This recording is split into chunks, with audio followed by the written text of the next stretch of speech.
Gas hit $3.94 a gallon last week, up 26% in a year, and the used market is doing exactly what it did the last time this happened. Hybrid prices jumped almost 12% in 6 months. And on the other side of the lot, owners of big V8 SUVs are taping for sale signs in their windshields and taking whatever they can get because a $60 fill-up has a way of making people emotional. Here's the thing the panic always misses. An engine has no idea what gas costs. The price at the pump changes what a truck is worth, and it changes nothing about how long it lasts. So today, 10 SUVs being dumped right now whose engines will outlive the panic, and the truck at number 1 has already survived this exact moment once before. Let's get into it. Number 10, Chrysler Aspen.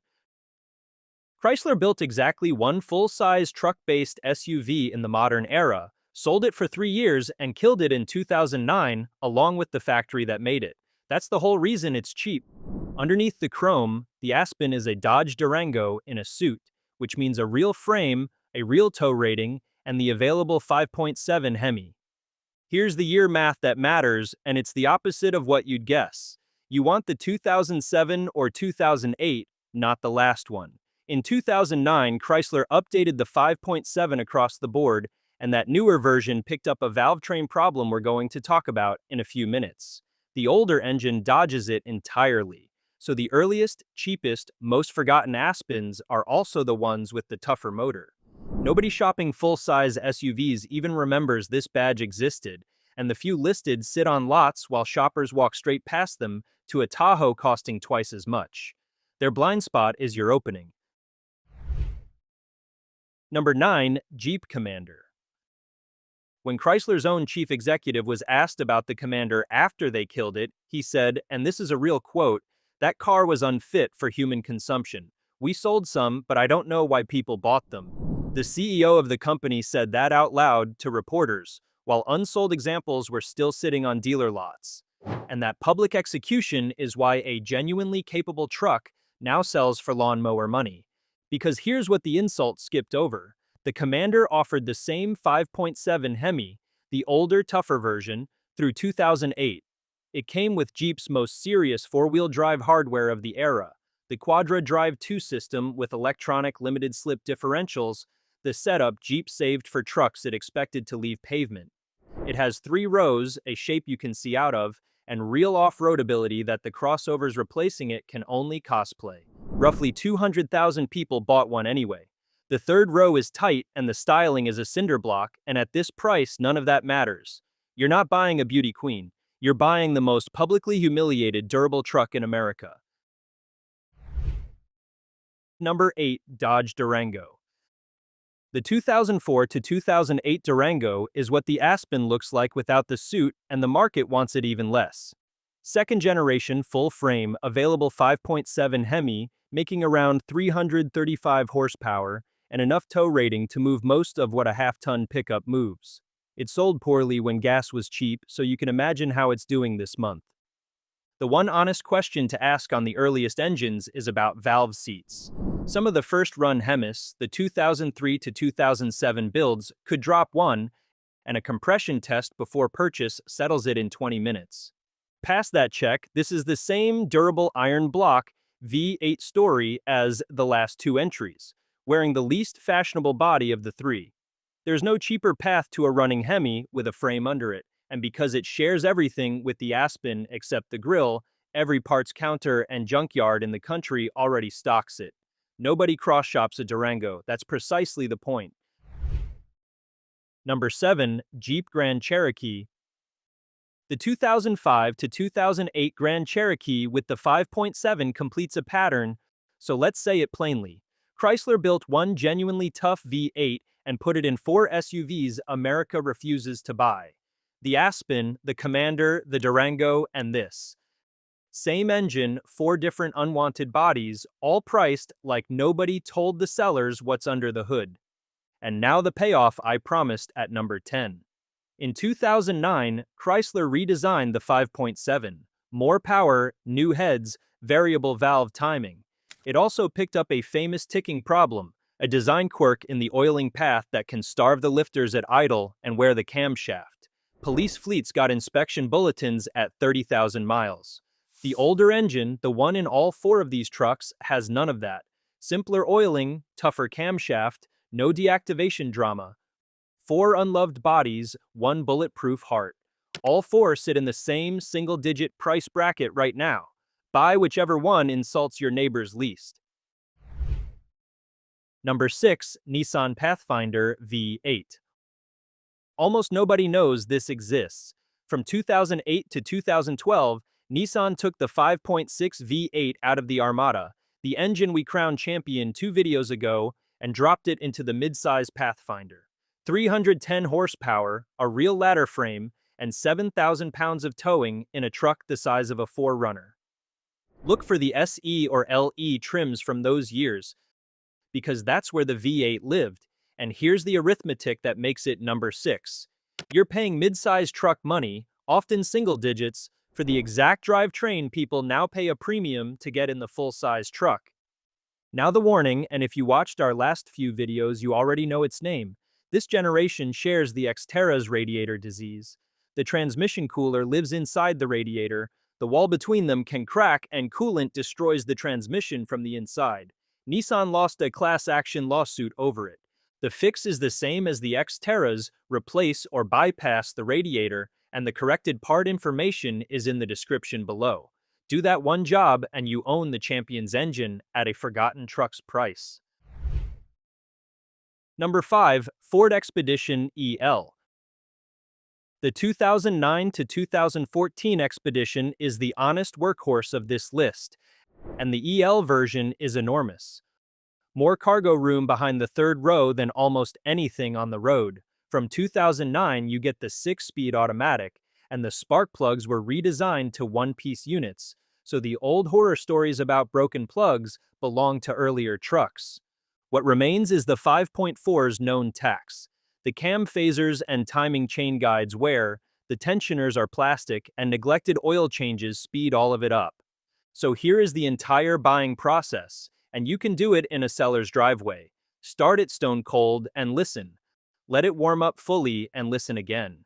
A healthy timing system is quiet both times. A rattle at either temperature means you thank them and walk away. The mechanism is simple. The timing hardware lives on oil pressure. The engine is known for sludging up when changes get skipped, and sludge is what murders phasers. So the maintenance folder isn't paperwork, it's the diagnosis. Buy a quiet one with oil records and these go forever. There's a documented owner past 600,000 miles on one, and that number is not a typo. Number 4, Chevy Tahoe and GMC Yukon. Here's the cheapest full-size V8 metal in America, the 2007 to 2014 Tahoe and Yukon.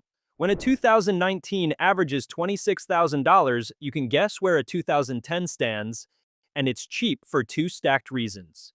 Reason 1 is the gas panic, which is temporary. Reason 2 is real, so let's handle it like adults. The 5.3 in these trucks has cylinder deactivation, and its special lifters are the engine's famous weakness. They collapse, they bend push rods, and if you keep driving, they wipe the camshaft. A $2,000 lifter job becomes an $8,000 engine. It was bad enough that GM settled a class action over the related oil consumption, and owners in the settlement got about $3,400 each. So why is this truck on a durability list? Because the bottom end is genuinely stout, and the fix is embarrassingly cheap. A disabler that plugs into the port and simply never lets deactivation engage costs about $100. Owner consensus says the 2012 and 2013 trucks are the ones to hunt, and plenty of deleted examples are cruising past 200,000 miles. Buy the truck, spend the $100 the same day, done. Number 3, GMC Yukon Denali and Cadillac Escalade. Now the loophole hiding inside the same showroom. While the regular trucks got the 5.3 with cylinder deactivation, the Denali and the Escalade got the big 6.2. And from 2007 through 2009, that 6.2 has no deactivation system at all. The hardware that causes all the grief at number 4 simply is not in the engine. GM only added it to the 6.2 in 2010. So the luxury trims, the ones depreciating hardest because they drink premium fuel and gas is $394, are carrying the tougher engine. 403 horsepower, 417 pound-feet, and among people who wrench on these for a living, the 2007 to 2009 version is treated as the gold standard of the whole engine family. 1 year matters more than the rest. The 2007 and 2008 Denali was detuned to 380. The 2009 got the full 403. So a 2009 Denali or Escalade is the precise truck to hunt. The last year, the full power, and none of the lifter hardware. And remember this engine because it comes back at number 1. Number 2, Toyota Sequoia. Be very specific at the dealership because this is not the Sequoia we covered in our 250,000-mile video. That was the first generation. This is the second, 2008 onward, a different truck on a different frame with a different engine, and the difference is the point. The 5.7 in these makes 381 horsepower, and it's the motor Toyota owners flatly call bulletproof, with the numbers backing the mouth. It also rides on an independent rear suspension, so it drives smaller than the solid axle competition it embarrasses. 90% of surveyed owners recommend the truck. The early second-generation years, 2008 through 2012, are the cheap ones, 12 to 15,000 for clean examples, purely because they drink fuel and because casual shoppers can't tell the generations apart, so the good truck gets priced like the old one. Their confusion is your discount. Your inspection list is short and boring. Check the frame for rust, budget for lower ball joints, and look at brake wear because stopping 3 tons is hard work. That is the entire list of fears on a truck that routinely outlasts the loan, the kids, and the next 2 gas panics. Number 1, Hummer H2. Here's the only vehicle in America that has already survived this exact moment. When gas spiked in 2008, the H2 became the national symbol of everything wrong with big trucks. Sales collapsed, the jokes wrote themselves, and by 2010, the brand was dead. The panic killed Hummer. Now look at what the panic left behind. Under the cartoon body, the H2 is a heavy-duty GM truck, 3/4-ton bones, built to move weight for decades. Early ones carry the 6.0, and the 2008 and 2009 trucks carry the same no deactivation 6.2 we just praised at number 3. The frame, axles, and drivetrain come straight off GM's 3/4-ton workhorses, the stuff contractors run to 300,000 without ceremony. Owners talk about these the way people talk about tractors. One review of a 250,000-mile example says nobody would guess the mileage. Another simply told his wife she could bury him in it. Another owner answers the eternal question directly. Will it outlast your Prius? Probably. Clean ones now sit under $15,000 and they sit for months because buying one at $3.94 a gallon takes a sense of humor. Budget for 10 miles per gallon and pricier parts and say it proudly. 16 years ago, this truck was the punchline of a gas crisis. It outlived the crisis, it outlived the brand, and it will outlive the panic currently putting it on sale. And that's the list. Notice what actually got repriced this month. The panic changed what these trucks cost at the pump. It did not change a single bolt in a single engine. Fuel prices come back down. A wiped camshaft never does, and not one truck on this list has that future if you buy the right year and do the one job each entry asks for. Now I want to hear from you. What are you driving right now and how many miles are on it? Drop it in the comments because I genuinely read every single one. I put out one sourced, no-hype deep dive on the used market every week, and subscribing is the easiest way to catch the next one. And if you want the other half of this strategy, I just covered 12 SUVs everyone walks past that refuse to die. That video is on your screen. Start there.